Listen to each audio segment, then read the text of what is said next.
कैमरे पर अभी आप जो तस्वीरें देख रहे हैं, यहाँ पर आप देखिए दर्जनों अभी इजरायली डिफेंस फोर्स के मिलिट्री व्हीकल्स दिखाई दे रहे हैं, जिसमें अलग अलग तरह की गाड़ियां हैं। इसमें बहुत सारी गाड़ियां, चाहे वो टैंक के तौर पर है, तो वहीं दूसरी तरफ बहुत सारी ऐसी गाड़ियां हैं जिसे मिलिट्री ऑपरेशन के दरमियान, चाहे ब्रिज के लिए या फिर दूसरे और चीज़ों के लिए इस्तेमाल किया जाता है। और अभी आप देखिए उन सब मिलिट्री गाड़ियों का जखीरा यहाँ पर आपको दिखाई दे रहा है। यहाँ पर देखिए कि यहाँ पर मिलिट्री पर्सनल जो मौजूद हैं वो अपनी तैयारी कर रहे हैं। ग्राउंड ऑपरेशन शुरू करने से पहले जो गाजा में लगातार जो इजराइल के डिफेंस फोर्सेस की सैन्य कार्रवाई होगी, उसकी ऑपरेशन शुरू करने से पहले यहाँ पर जो तैयारियां हो रही है, यहाँ से बैकअप सपोर्ट भेजा जा रहा है, यहाँ से रसद जाया जा रहा है, वहीं दूसरी तरफ यहाँ से जो दूसरे लोगों को भेजा जा रहा है फ्रंट लाइन पर। तो हम इस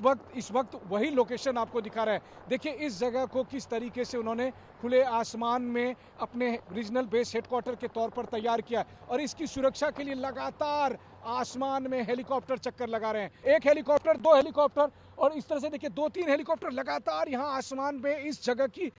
लगे हुए हैं। तो आप समझ सकते हैं कितना महत्वपूर्ण जगह है, जहां पर यहां सैकड़ों की संख्या में इजरायली डिफेंस फोर्सेस के लोग मौजूद हैं, दर्जनों गाड़ियां मौजूद हैं, टैंक और दूसरे बख्तरबंद वाहन मौजूद हैं, और यहां से ग्राउंड ऑपरेशन को कंट्रोल करने के लिए, उनको रसद देने के लिए, उनको बैकअप देने के लिए, और फिर हथियार और असलहे और तमाम दूसरी चीज़ें मौजूद हैं, और इनकी रक्षा करने के लिए ऊपर लगातार हेलीकॉप्टर मंडरा रहे हैं। और फिर इसके साथ ही बहुत सारे हेलीकॉप्टर को मैं आते जाते तब भी देखता हूँ जब वो जाकर गाजा में जो है सो एयर स्ट्राइक करते हैं या फिर वो हमले करके वो लौट रहे होते हैं। तो लगातार अगर मैं आपको कहूँ कि गाजा पट्टी के आसपास के इलाकों में जिस तरीके से अभी सैन्य ऑपरेशन चल रहा है, जिस तरह से इजराइल अपनी पूरी ताकत के साथ हमले कर रहा है, उसको जहां से सपोर्ट मिल रहा है, यहाँ पर mark 1, mark 2, mark 3, mark 4 type के टैंक है। इन्हीं टैंकों में से एक टैंक को आपने देखा था जिस समय हमास के लड़ाके आए थे और उन्होंने इजरायली सेना से उस टैंक को अपने कब्जे में कर लिया था और फिर उस पर आग लगा दी थी। और उसी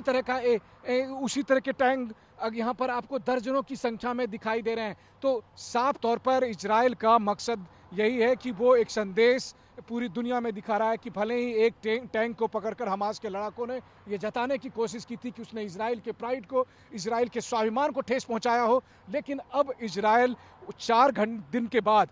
अपने ऑपरेशन के जरिए इजराइल पूरी तरह से संभल चुका है। वो लहूलुहान है, लेकिन कहते हैं कि जैसे घायल शेर बहुत खतरनाक होता है, उसी तरह अब इजराइल के डिफेंस फोर्सेस के तेवर यहाँ पर दिखाई दे रहे हैं। उसी तरह की तैयारियां हैं, लगातार यहाँ से ट्रुप्स के मूवमेंट होते हैं। हम जैसे जैसे आगे बढ़ रहे हैं, हमें इस तरह दर्जनों गाड़ियाँ, मिलिट्री व्हीकल्स दिखाई देते हैं, और इन सब के बीच में इजराइल का मकसद बस यही है कि इजराइल अपनी सरजमी के लिए, इजराइल अपने आन बान शान के लिए अपनी पूरी ताकत के साथ